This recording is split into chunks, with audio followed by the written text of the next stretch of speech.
ng parang katulad ng female na yan, pero magkapatid lang sila. So ito ay anak ng yung male dito ay yung tatay nila ay kuhako na half body, yung kulay orange at saka white. Yung male white papuntang buntot, at yung female naman ay yung tinatawag natin na tuxedo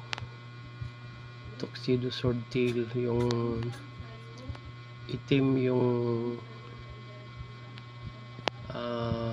bili, marang itim din yung kulay ng tiyan. Marami tayo niyan.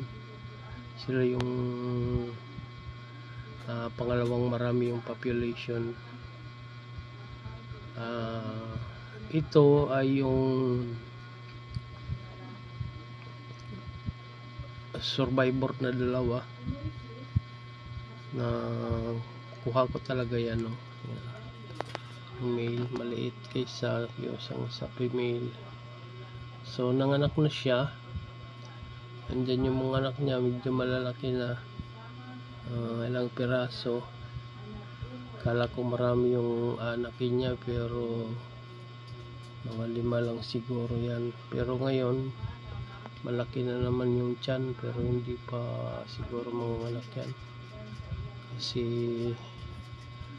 talo niya kasi yung male, nahabol niya yung male. Siguro kung nakakatsamba lang yung male na makasundot.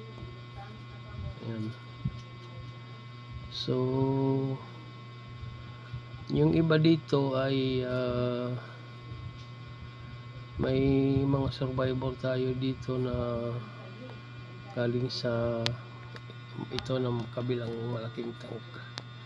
Mga swordtail din kasi yung laman dyan, kaya lang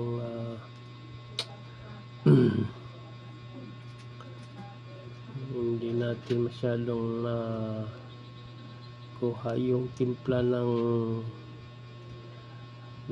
aquarium. So hindi siya na tawag doon, hindi na balance yung cycle ng nitrogen, ng oxygen, at saka yung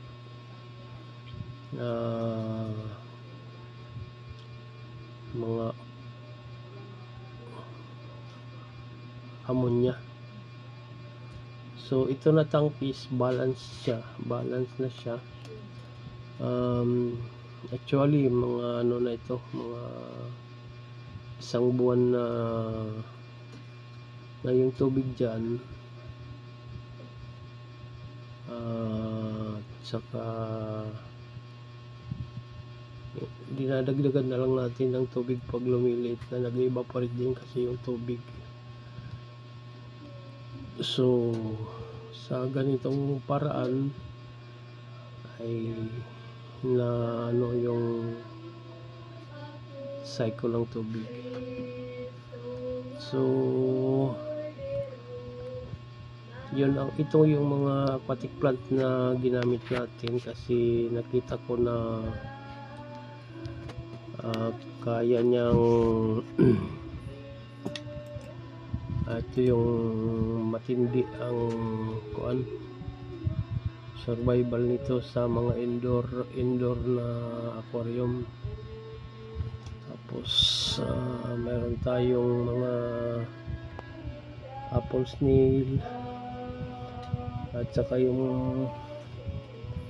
may nabuhay na mga trumpet snail. At itong mga trumpet snail yan, lapitan natin yan, trumpet snail. At saka ito yung apple snail. Itong iba dito na fish ay mga ano ito, mga EBT. Yun. Tapos ito yung mga fry ng swordtail. Ito yung female natin, ganda. So may mga anak siyang katulad niya. Yan, yan sila.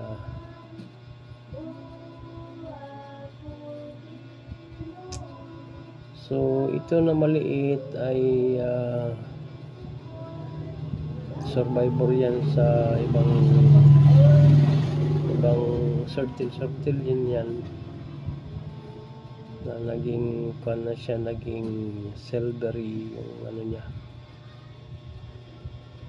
Ganun naman talaga yung gene ng mga ano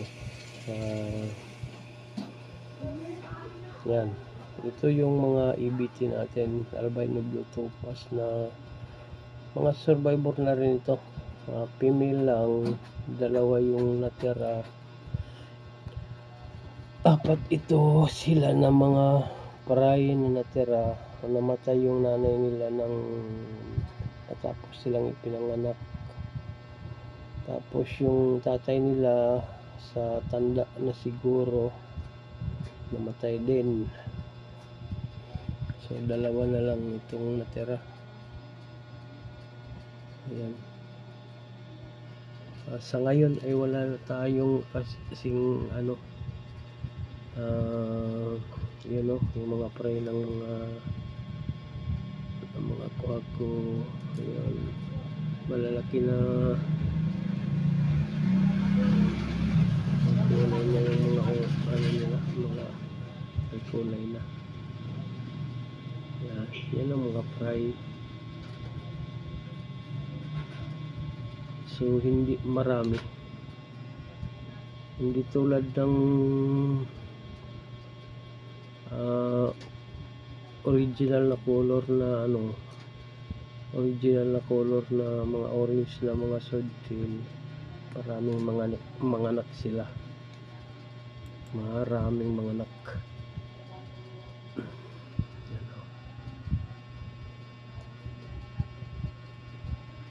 Okay na rin yan,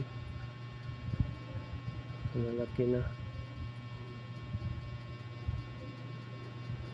Hopefully dumami din sila, at saka nagawa natin ito ng family. So hinayaan ko yung isa doon na may white belly pa, may kuwako jindian doon. Tingnan natin yung mga prey kasi nanganak na rin yung tab na nilagyan natin ng mga swordtail. Meron na rin silang mga prey, medyo malalaki na rin. Pinahalo natin sila sa mga gapi kasi yung gapi ay hindi siya nangangaway ng kapwa-isda niya kasi maliliit din. Kasi yung nilagay kong swordtail doon sa mga bita ay pinagkakain ng bita,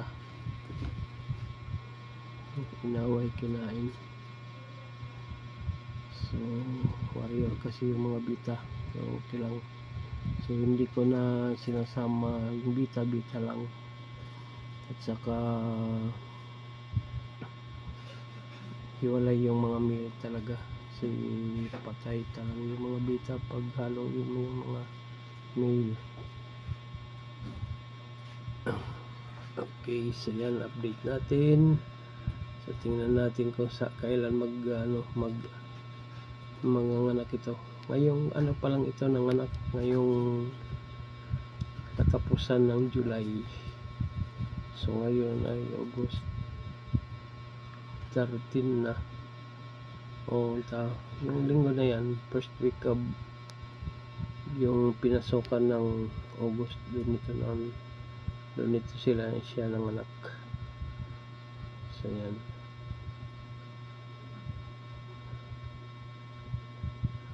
So